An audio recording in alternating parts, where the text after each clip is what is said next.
On this episode of Newt's World, greatness is not a chance, it's a choice. George Washington didn't simply wake up as one of the greatest men in human history. His greatness was the sum of a lifetime of difficult and consequential choices.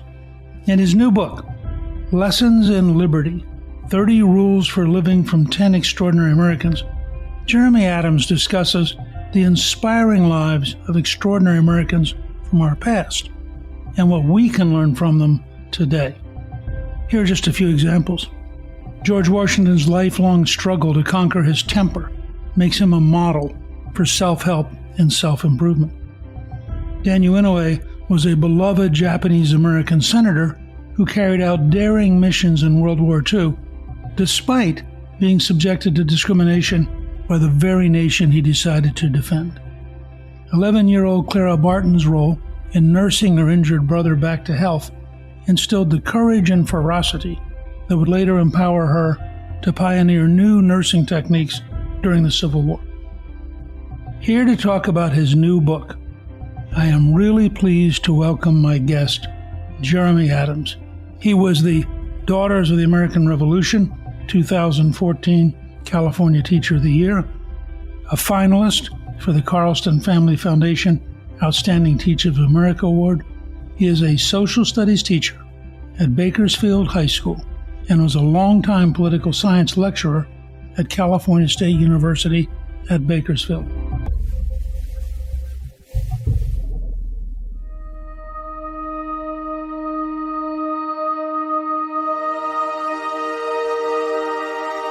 Jeremy, welcome back, and thank you for joining me on Newt's World. Mr. Speaker, I'm absolutely honored to be here. Thanks. Now, before we dive into the personal wisdom of some extraordinary Americans, I'd like to discuss a section of your introduction that I think is extremely important.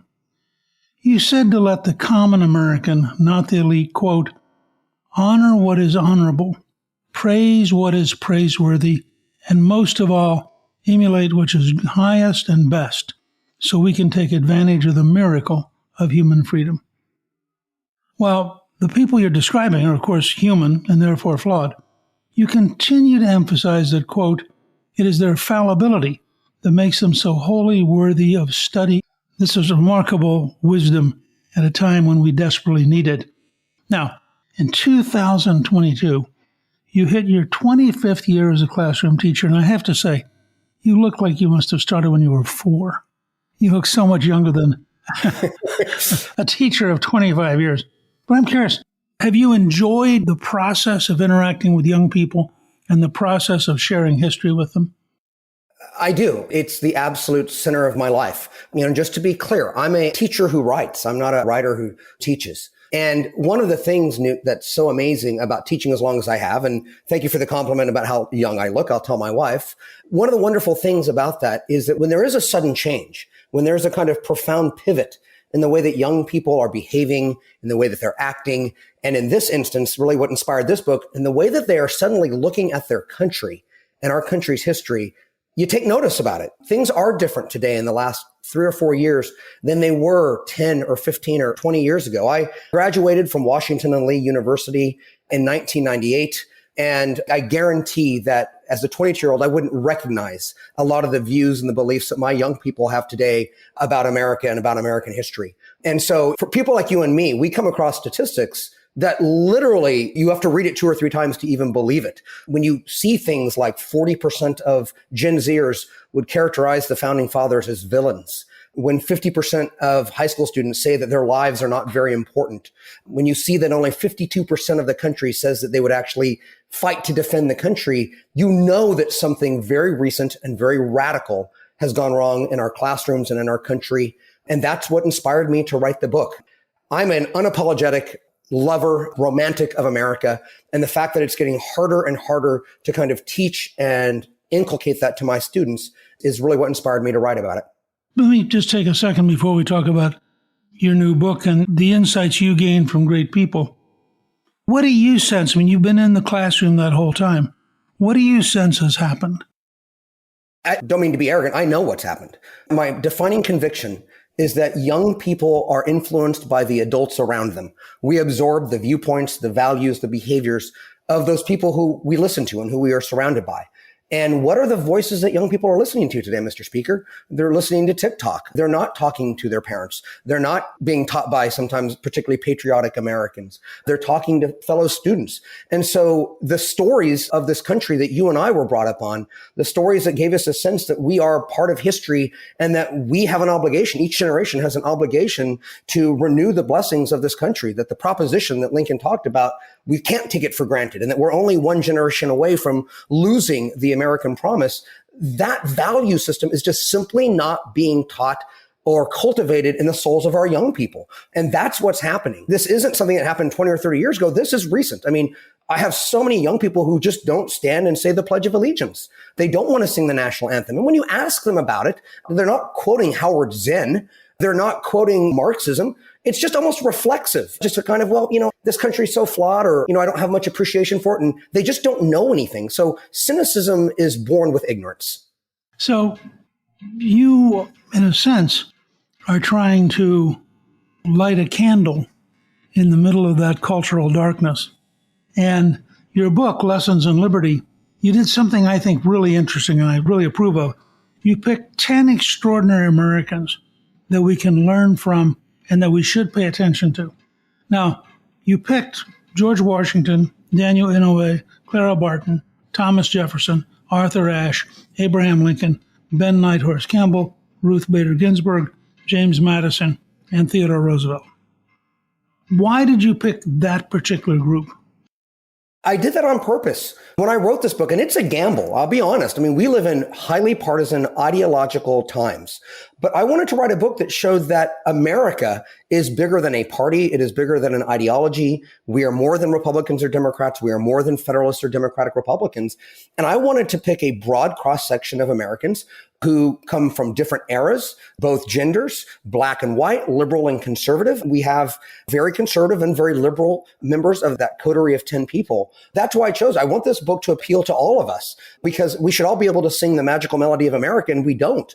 We've been siloed. We are in these small camps. We don't talk to each other. And if you don't talk to each other, you're certainly not going to be inspired by one another. And that's really the central thesis of the book. If there's one thing that Americans are missing out on today, it's the inspiration that comes from studying these amazing men and women. I'm not a historian. This book is not 3,000 pages long. It's 200 pages long.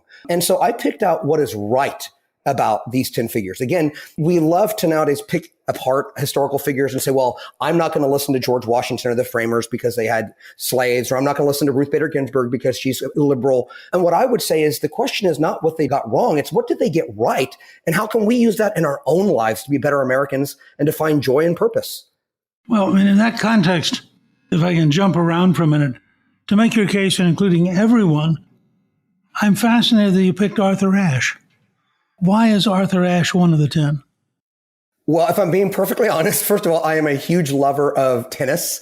That's somebody, Mr. Speaker, that if you're under 35, nobody knows Arthur Ashe. Some people you kind of know. If you're 18, nobody's going to know Daniel Inouye. He passed away in 2012. Ben Nighthorse Campbell is still with us, but he hasn't been in public life since 2004. That doesn't surprise me. But Arthur Ashe, to me, is one of the titans of the 20th century. And I think the real message, we all know that the largest tennis stadium in the world is named after him. We think of him as an icon when it comes to bringing awareness when we're talking about South African apartheid.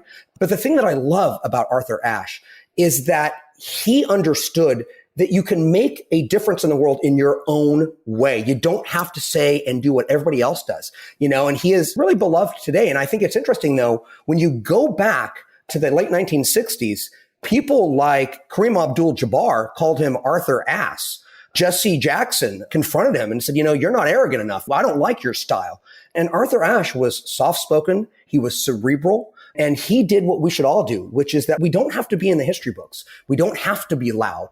And this is kind of where my conservatism comes from, which is to say that we're usually creatures who find meaning by making a difference in our own communities, in our own institutions, in our own schools. And that's what scares me today, Mr. Speaker, is that so many people don't join anything. They don't join political parties. They don't go to church. They have a very negative view of almost all institutions. And Arthur Ashe knew better.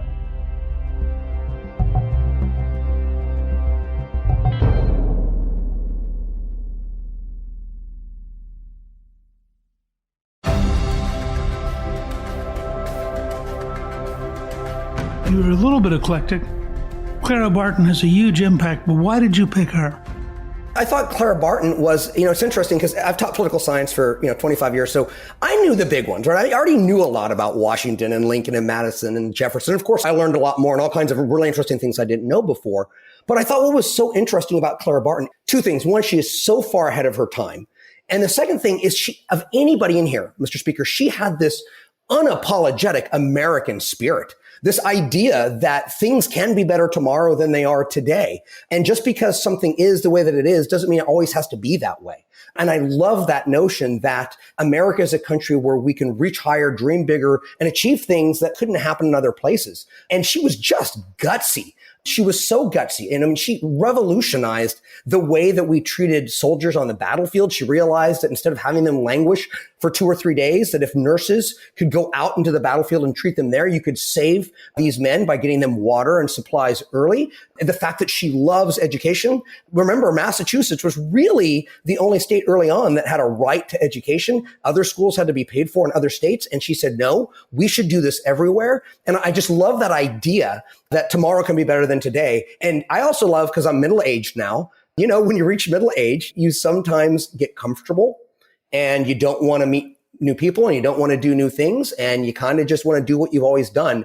And here's a woman who was hyperkinetic, always wanted to do something more, was easily bored, and always felt that her life had a new chapter in it that could make her country better. I loved that because I fall into that trap as well now that I'm in my mid-40s. I've always thought that Washington was probably the one indispensable man, that the degree to which we stand on his shoulders and that his character was so extraordinary as a base on which literally the country reorganized itself. He wasn't essentially a writer. And so I think we tend to overvalue Jefferson, who was a great writer, and undervalue Washington. But at the same time, you make a point that's, I think, if people visit Mount Vernon, which I recommend to everybody, and they think about this guy, physically large, for his day and age, if you had played him today, he'd be an NFL offensive tackle. Yeah, yeah, he would. Rode a huge horse, was a very good businessman, and at Mount Vernon, they've sort of recreated a lot of this, worked very hard, but just assumed that that was life. I mean, you worked hard because you could work hard. At the same time, he thought constantly. And I'm curious, what is it you wish people, young people in particular, would learn from George Washington? How long is the podcast? It could go on and on and on. I mean, Jefferson, and I'm not going to wade into those dangerous waters of who's more essential, Washington or Jefferson, because I do love me some Thomas Jefferson, but I think you're right. He is the indispensable man. Somebody else could have written the Declaration of Independence. Somebody else could have been the third president. But as Jefferson said about Washington himself, people of that kind of moral quality come around about once every 1,000 years. And what I want young people to understand is that, Mr. Speaker, you're right. He is the one man that if there was not a George Washington, I fervently, passionately believe there is no United States of America. We perhaps do not win the Revolutionary War. There is perhaps no constitutional convention because nobody has the moral gravitas to stand in and unite the North and the South and to make it so that everybody believed that the right interests were at stake in revising the Articles of Confederation. Who knows what this weird new office called the President of the United States actually looks like if somebody doesn't step in and take over the reins and model it for posterity. But the thing I would say the most, Mr. Speaker, and I feel very passionately about this, is that what Washington did was he showed that leadership in a republic, the first liberal democratic republic in human history, looks fundamentally different than it does in a monarchical society. Because what he understood is that ideals are bigger than ambitions. And so he did something, and he kept doing it over and over. He's at the meridian of his power, at the peak of his power. After he wins the Revolutionary War, he does something incredible. He gives up the power. He literally vanquishes the sword and retires back to Mount Vernon, which is why he's called the American Cincinnatus. And again, what I want my students to understand is that just wasn't done in history. Alexander the Great wouldn't have done that. Cromwell wouldn't have done that. Julius Caesar sure as heck didn't do that. Okay. Napoleon didn't do that. You always took military success and you turned it into political power. And what did he do? He did the opposite. He said the country needs to be bigger than the ambition of the man. And so it's interesting because, King George III, when he heard that Washington was going to, surrender his position, did not believe it. And he said, but if he does give up his power, then he is the greatest man in all the world. And he did give up the power, and he was the greatest man in all the world. And let's not forget, he did it again at the end of his second term of office. If you go to Annapolis, they actually have a room recreated where there are statues where the members of the Continental Congress are actually sitting as Washington comes in to give them his sword. And there's a statue of Washington, and he is standing while they are sitting because he is reporting to them, and they are in charge. Everybody understood the statement he was making. It's really a remarkable moment. First of all, now I have to go to Annapolis. I've never been there. I'd love to go to it now. It's now on my bucket list. That's one of the lessons that I put in the book is that, for better or worse, appearances do matter. And he was tall. He was strong. He had this kind of elegance that, I think we all aspire to, but he came by it very, very naturally.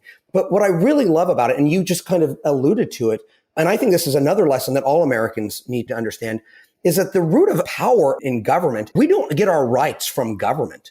Government doesn't give us our rights. Nature gives us our rights. And we let our leaders borrow that power every now and then because our leaders are there to serve us, not the other way around. We are citizens, not subjects. I don't know if you watch Game of Thrones, but in the show Game of Thrones, they're constantly saying, bend the knee, bend the knee.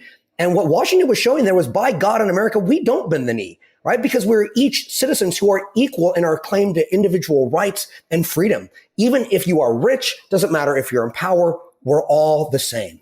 You had mentioned how much Washington admired Cato, who is the last senator to stand firm against Caesar and who prefers death to bending his knee to Caesar. And Cato became a play, Cato, a Tragedy by Joseph Addison. The Whigs, who were the critics of the British king, couldn't openly criticize him because that would be treason.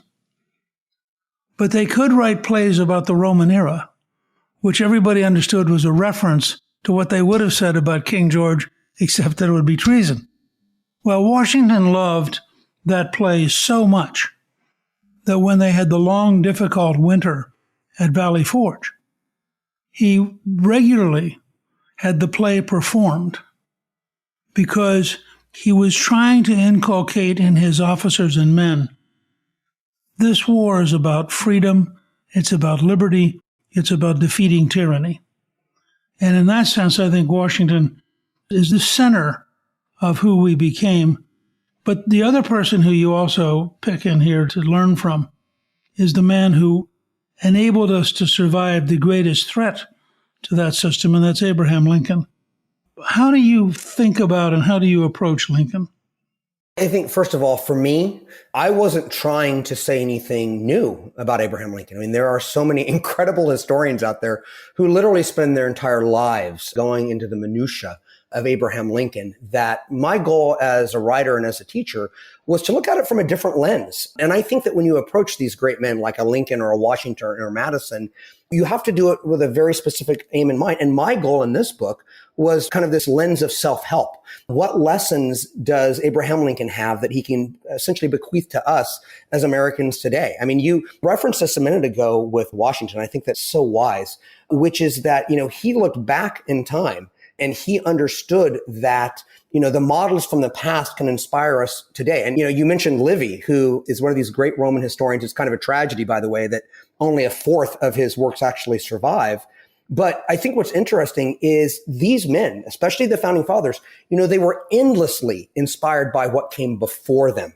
You read the letters of Madison and Jefferson and Hamilton and Washington, and they're constantly talking about Caesar. They're talking about Cato. They're talking about Cicero. They're talking about all of these men. And so I think it's important to note that when we're talking about Lincoln, Lincoln is somebody who can inspire all of us, because here's a guy who is the quintessential rags to not riches per se, but to the peak of power. So many of my students come from the bottom side of luck, Mr. Speaker. And I think it's important for them to see that, look, some of these legends are true, and young people aren't learning these legends. He really did grow up in a log cabin in Kentucky. He really was abandoned by his father for long stretches of time.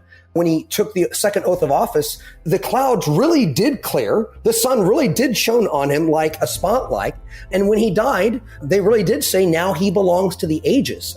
These aren't fictional tales. These are inspiring stories that are useful in our lives today.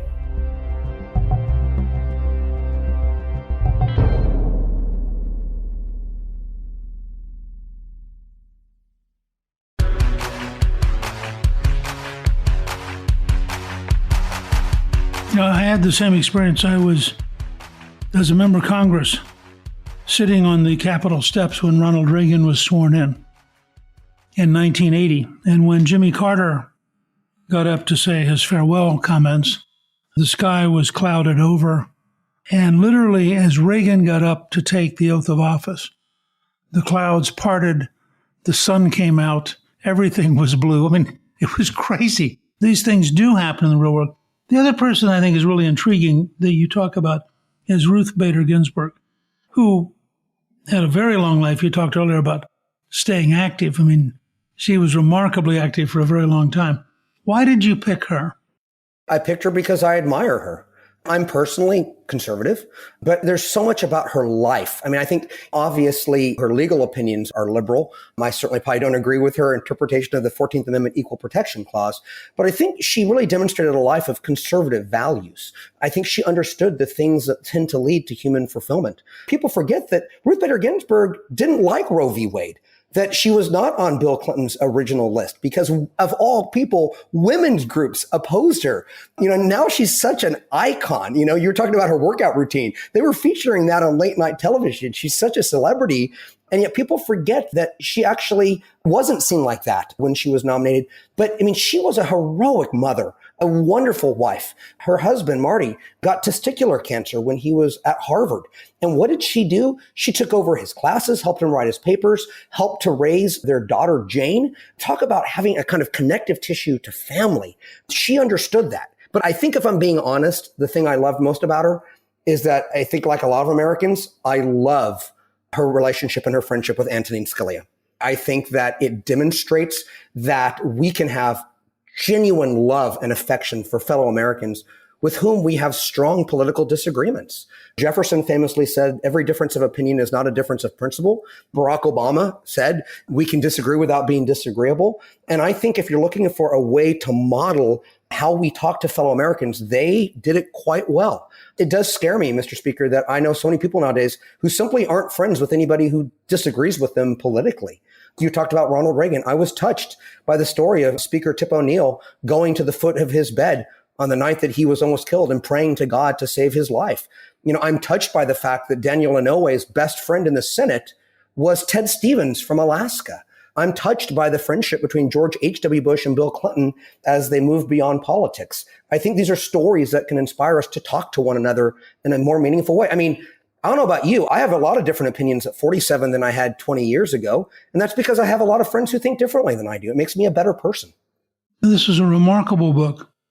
You emphasize the insights that are emotional and involve principle more than facts.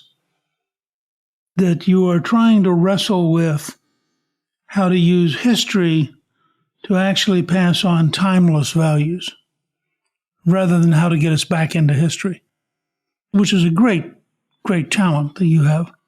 How did you learn to do that? I hope it succeeded. And thank you for those kind words. I really appreciate it. I will be perfectly honest with you.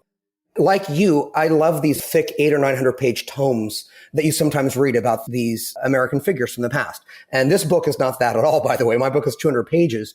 Sometimes when I would be reading these things or learning about these things in college, or again, I'm not a public official like you are. You're a historic figure. I'm not even like that. I'm just teach this stuff.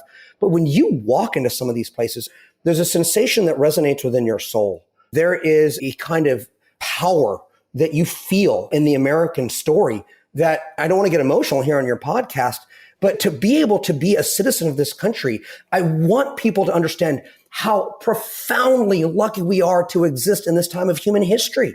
Liberty is not the rule. Oppression is the rule. The Constitution is not the rule. It's monarchy. It's not private property. It's not opportunity. It's not pluralism. These are not the rules of history. They're the exceptions.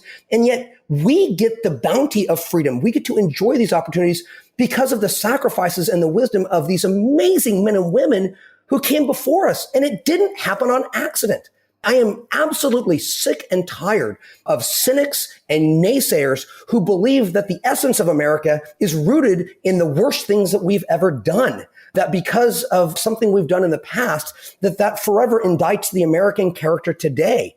I absolutely reject that. And I believe that, again, we talk about looking backwards. I talk a lot about Plutarch. We've talked about Livy. Plutarch was, I think, the most important historian for the founders because they used Plutarch to look back and say, look at this Greek, look at this Roman, look at Cicero and Cato and Cincinnatus and Alexander the Great and Pericles. I want to be like them.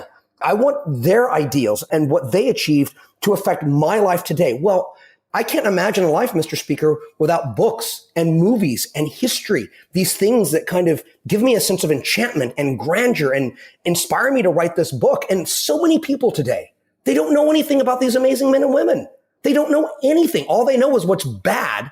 And again, that's fine. We should know what's bad. But my book is about what they got right in the human condition and how those lessons can affect us. To be perfectly honest, it's not a history book, really. It's a practical book. It's an actionable book, right? I mean, it's like I look at these 10 men and women and they're like buried treasure. They're in our backyard. They're about a foot deep. We just got to get a little shovel and unearth them and really enrich ourselves by their wisdom and their inspiration. So that's why I did it. Well, it's a remarkable achievement. You must be an amazing teacher because you have passion, you have knowledge, you clearly care. You care about your students, you care about your country. And I think what you've done is a significant contribution. It's been great to have you back again. I want to thank you for joining me. Your new book, Lessons in Liberty, 30 Rules for Living from 10 Extraordinary Americans, is available now on Amazon and in bookstores everywhere. I think it's an incredibly important book, and we can all learn a lot of inspiring lessons from the people you have profiled. So thank you very much for joining me. Thank you, Mr. Speaker. It was a great honor. Thank you again. Thank you to my guest, Jeremy Adams. You can get a link to buy his new book, Lessons in Liberty, 30 Rules for Living from 10 Extraordinary Americans, on our show page at newtsworld.com. Newt's World is produced by Gingrich 360 and iHeartMedia. Our executive producer is Garnsey Sloan. Our researcher is Rachel Peterson. Shane O'Grady helped produce this episode. The artwork for the show was created by Steve Penley. Special thanks to the team at Gingrich 360. If you've been enjoying Newt's World, I hope you'll go to Apple Podcast and both rate us with 5 stars and give us a review so others can learn what it's all about. Right now, listeners of Newt's World can sign up for my 3 free weekly columns at gingrich360.com/newsletter. I'm Newt Gingrich.